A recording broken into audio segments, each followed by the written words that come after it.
Amanya agange nze Asimu Robert, Road Councillor to be Nakawatu,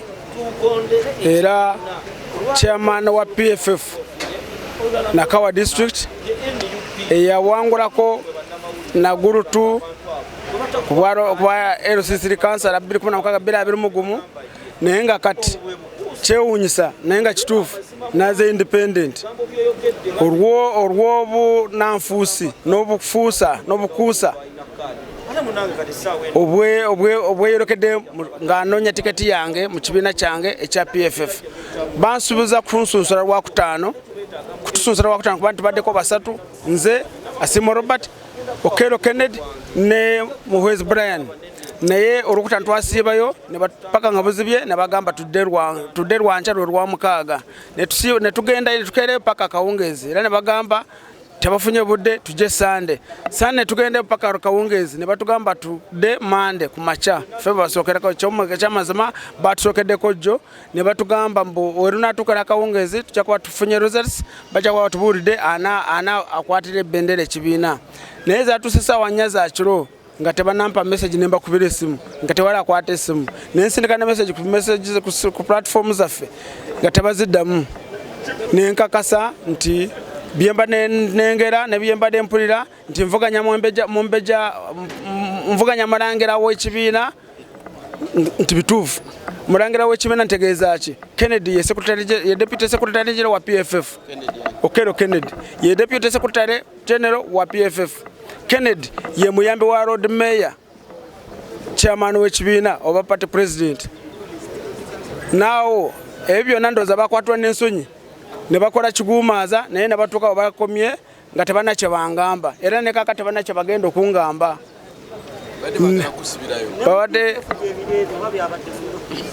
bade munupu yeto jogera kwate yayononese nnyo olaba baleta ne bakande bitunde bitali byabwe noreta mufumbiro kumuchema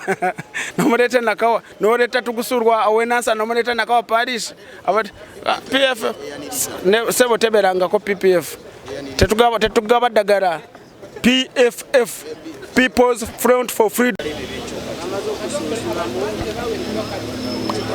Chipura changa cha nomination chimpe kubanga bayiza kugamba nti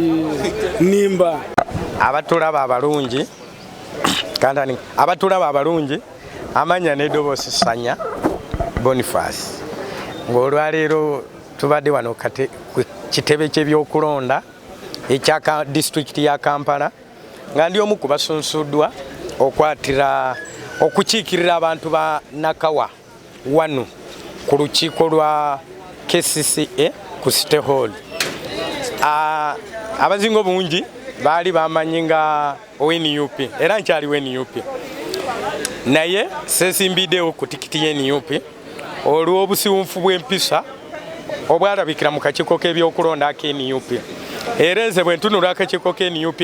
wano mu Buganda kayita ka kikolimo lwaki akakiiko k'ebyokulonda ak'NUP nkayita ka kikolimo kubanga tosobola akwata tulimo n'abantu be bawa kadi bakwate ebifo wano mu Kampala naye nga amazima ate si balonzi b'omu Kampala babukoma nsimbi n'obeera nga gwovuganya gwe ssentebe w'akakiiko k'ebyokulonda mu NUP wano mu Buganda region ate nga gwomu kubeegwanyisa kati era omukulu oyo takyaswala aswaza buswaza mukulu Sebufu oswaza era gwe wegabidde kadi y'NUP naye amazima oswaza buswaza kyobona ne kakiiko k'ebyokulonda leero talabise alinze abamuvuganya baveewo alyokaje naye njaga kakasa abantu bange abanaka West emiruka 11 okuviira ddala ebbanda ojaawo mu Kyambogo Nabisunza Kiwatule Ntinda Bukoto wano Bukoto Tukyanja njagala bakakasa nti Sanya candidate omutuufu omukulu oyo twamuwa akalulu yabadde ekisanja kino talabise tebagigaba mu butuufu sebo oli abadde liifu yabadde ssentebe w'ebyokulonda mu Buganda ku dakika ezisembayo neerangirira nga candidate mu dakika zennyini ezo n'afulumya olukalala lw'abantu abakoze ki abafunye kadi kyoba olaba ese process ndagiyita ey'ekikolimo kyoba olaba nze ndi musajja mulokole bwe natuukiridde abantu bafutu sojja ababadde bampagira ne bagamba nedda Sebufu tetusobola amukkiriza okutwala obuwanguzi mu nkola ekimpatiira bweti ey'obukumpanya nensalawo nze nga Sanya nsize independent akabonero saawa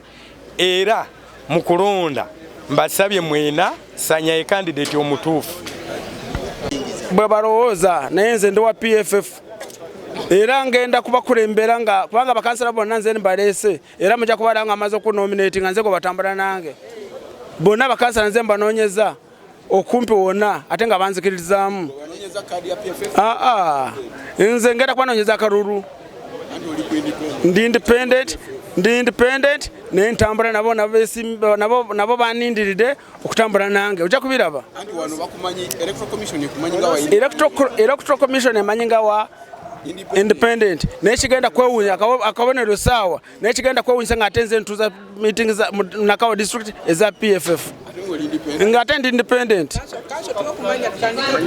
amanya nze asimu Robert